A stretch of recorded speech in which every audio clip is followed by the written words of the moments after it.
Bienvenue. Aujourd'hui, on s'attaque à un sujet fascinant, les délits boursiers. En gros, ces crimes invisibles qui peuvent complètement fausser la donne sur les marchés financiers. Alors, commençons par la question fondamentale, celle qu'on est en droit de se poser. Le marché boursier, est-ce que c'est vraiment une partie équitable pour tout le monde? Eh bien, la réponse, elle se trouve dans ce qu'on appelle les délits boursiers. Ce sont en fait toutes ces pratiques frauduleuses qui viennent carrément menacer l'intégrité et le bon fonctionnement de nos marchés. Ok, voilà le programme. On va d'abord voir comment le terrain de jeu peut devenir inéquitable. Ensuite, on va disséquer ces fameux délits. Puis, on regardera comment la loi se défend. Et pour finir, on comprendra pourquoi tout ça, au final, c'est l'affaire de tous.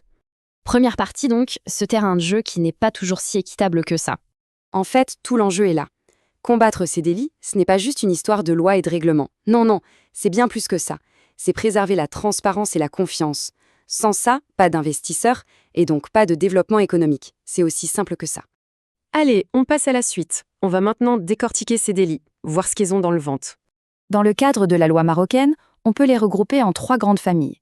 Le délit d'initié, la manipulation de cours et la diffusion d'informations fausses.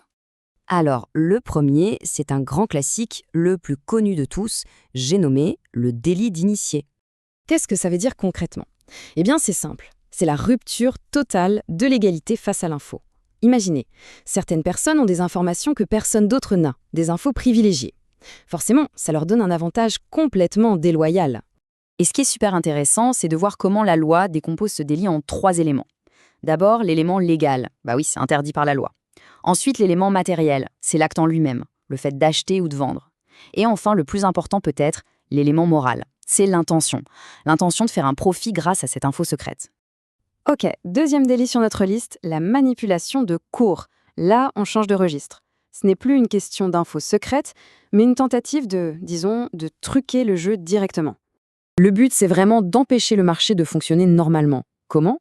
En induisant tout le monde en erreur. C'est créer une illusion pour que les autres prennent de mauvaises décisions. Et regardez, on retrouve exactement la même logique que tout à l'heure. La loi s'intéresse à l'acte, bien sûr, comme le fait de créer de faux volumes d'échange, mais ce qui fait que c'est un délit, c'est l'intention de manipuler, de tromper qui est derrière tout ça. Et on arrive au troisième et dernier grand délit, la diffusion d'informations fausses. Autrement dit, répandre des rumeurs, mais avec de grosses conséquences. Là, c'est très clair, on parle de propager sciemment dans le public des infos bidons, des mensonges, dans le seul but d'influencer les cours. C'est une manipulation de l'opinion, pure et simple. Et une fois de plus, pas de surprise, c'est l'intention qui est au cœur du délit. Répandre une fausse rumeur n'est pas juste une erreur, ça devient un crime quand on le fait sciemment pour tromper les autres et en tirer un profit. Bon, maintenant qu'on a vu les crimes, voyons la riposte. Comment la loi se défend-elle face à tout ça? La réponse légale, elle se joue sur 2 tableaux. D'un côté, on a les sanctions disciplinaires, et de l'autre, bien sûr, les sanctions pécuniaires. Les amendes, quoi, celles qui font mal au portefeuille. Pour certaines infractions, les amendes peuvent grimper jusqu'à 200 000 dirhams. Mais attendez, ce n'est pas fini. Et c'est là que ça devient vraiment dissuasif. Si un profit a été fait illégalement, l'amende peut être multipliée jusqu'à 5 fois le montant de ce profit. Le message est clair, le crime ne doit absolument pas payer. Et il ne faut pas croire que ça s'arrête à des amendes, même lourdes. Non, on parle de délits pénaux. Et qui dit pénal, dit peine de prison. Pour un délit d'initié, par exemple, ça peut aller de 3 mois à 2 ans. Pour la simple communication d'une info privilégiée, c'est de 3 mois à 1 an.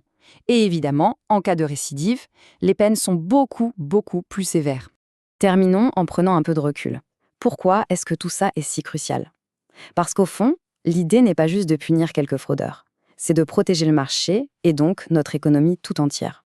Le cadre réglementaire est donc solide, c'est un fait. Mais ça nous laisse avec une question vertigineuse pour l'avenir. Dans un monde financier qui va toujours plus vite, qui innove en permanence, est-ce que la réglementation pourra toujours avoir un coup d'avance sur la fraude? C'est un peu le jeu du chat et de la souris, et c'est un défi qui, lui, ne s'arrêtera jamais.